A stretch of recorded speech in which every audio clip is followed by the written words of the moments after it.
supplied them with a doctor, hospital, and an asylum for the aged. And is it not a palpable and questionable good if a peasant or a woman with a baby has no rest day or night, and I give them rest and leisure?" said Pierre, hurrying and lisping. "And I have done that through badly and to a small extent, but I have done something toward it, and you cannot persuade me that it was not a good action. And more than that, you can't make me believe that you do not think so yourself. And the main thing is," he continued, "that I know, and for certain, that the enjoyment of doing this is the only sure happiness in life." "Yes, but if you put it like that, it's quite a different matter," said Prince Andrew. "I build a house and lay out a garden, and you build hospitals. The one and the other may serve as a pastime, but what's right and what's good must be judged by one who knows all, but not by us. Well, you want an argument," he added. "Come on then." They rose from the table and sat down in the entrance porch, which served as a veranda. "Come, let's argue then," said Prince Andrew. "You talk of schools," he went on, crooking a finger, "education and so forth. That is, you want to raise him," pointing to a peasant who passed by them taking off his cap, "from his animal condition, and awaken him in spiritual needs, while it seems to me that animal happiness is the only happiness possible, and that is just what you want to deprive him of. I envy him, but you want to make him what I am, without giving him my means. Then you say, lighten his toil. But as I see it, physical labour is as essential to him, as much as a condition of his existence, as mental activity is to you or me. You can't help thinking. I go to bed after 2 in the morning. Thoughts come and I can't sleep or toss about till dawn, because I think and I can't help thinking, just as he can't help ploughing and mowing. If he didn't, he would go to the drink shop or fall ill. Just as I would not stand his terrible physical labour, but should die of it within a week, so he could not stand my physical idleness, but would grow fat and die. The third thing, what else was it that you talked about?" And Prince Andrew crooked a third figure. "Ah, yes, hospitals, medicine. He has a fit, he is dying, and you come and bleed him and patch him up. He will drag about as a cripple, a burden to everybody, for another 10 years. It would be far easier and simpler for him to die. Others are being born, and there are plenty of them as it is. It would be different if you grudged losing a labourer. That's how I regard him. But you want to cure him from love of him, and he does not want that. And besides, what a notion that medicine ever cured anyone. Killed them, yes," said he, frowning angrily and turning away from Pierre. Prince Andrew expressed his ideas so clearly and distinctly that it was evident that he had reflected on the subject more than once, and he spoke readily and rapidly like a man who has not talked for a long time. His glance became more animated as his conclusions became more hopeless. "Oh, that is dreadful, dreadful," said Pierre. "I don't understand how one can live with such ideas.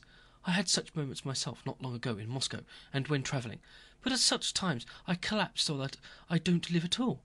Everything seems hateful to me, myself most of all. Then I don't eat, don't wash. And how is it with you?" "Why not wash? That is not cleanly," said Prince Andrew. "On the contrary, one must try to make one's life as pleasant as possible. I am alive, that is not my fault, so I must live out my life as best as I can without hurting others." "But with such ideas, what motive have you for living? One would sit without moving, undertaking nothing. Life as it is leaves no one peace. I should be thankful to do nothing, but here on the one hand the local nobility have done me the honour to choose me to be their marshal. It was all I could do to get out of it. They could not understand that I have not the necessary qualifications for it, the kind of good-natured, fussy shallowness necessary for the position. Then there's this house, which must be built in order to have a nook of one's own in which to be quiet. And now there's this recruiting. Why aren't you serving in the army?" "After Austerlitz," said Prince Andrew gloomily. "No, thank you very much. I have promised myself not to serve again in the active Russian army, and I won't. Not even Bonaparte were here at Smolensk, threatening Bald Hills. Even then I wouldn't serve in the Russian army. Well, as I was saying," he continued, recovering his composure, "now there's this recruiting. My father is chief in command of the 3rd District, and my only way of avoiding active service is to serve under him." "Then you are serving?" "I am." He paused a little while. "And why do you serve?" "Why, for this reason. My father is one of the most remarkable men of his time, but he is growing old, and though not exactly cruel, he has too energetic a character. He is so accustomed to unlimited power that he is terrible, and now he has this authority of a commander-in-chief of the recruiting granted by the Emperor. If I had been 2 hours late a fortnight ago, he would have had a paymaster's clerk at Yukhanova hanged. said Prince Andrew with a smile.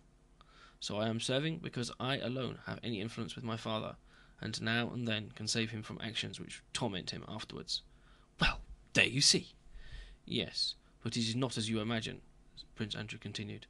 I did not, and do not, in the least care about that scoundrel of a clerk who had stolen some boots from the recruits.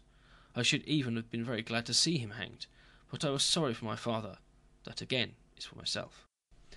Prince Andrew grew more and more animated. His eyes glittered feverishly, while he tried to prove to Pierre that in his actions there was no desire to do good to his neighbour. There now, you wish to liberate your serfs, he continued. That is a very good thing, but not for you. I don't suppose you ever had anyone flogged or sent to Siberia, and still less for your serfs. If they are beaten, flogged, or sent to Siberia, I don't suppose they are any the worse off. In Siberia they lead the same animal life, and the stripes on their bodies heal, and they are happy as before. But it is a good thing for the proprietors who perish morally, bring remorse upon themselves, stifle this remorse and grow callous, as a result of being able to inflict punishments justly and unjustly. It is those people I pity, and for their sake I should like to liberate the serfs. You may not have seen, but I have seen how good men brought up in those traditions of unlimited power, in times when they grow more irritable, become cruel and harsh, and are conscious of it, but cannot restrain themselves, and grow more and more miserable. Prince Andrew spoke so earnestly that Pierre could not help thinking that there were thoughts that had been suggested to Prince Andrew by his father's case. He did not reply. So, that's what I am sorry for. Human dignity, peace of mind, purity, and not the serfs' backs and foreheads which beat and shave as you may, always remain the same backs and foreheads. No, no, 1,000 times no, I shall never agree with you, said Pierre. End of chapter 11.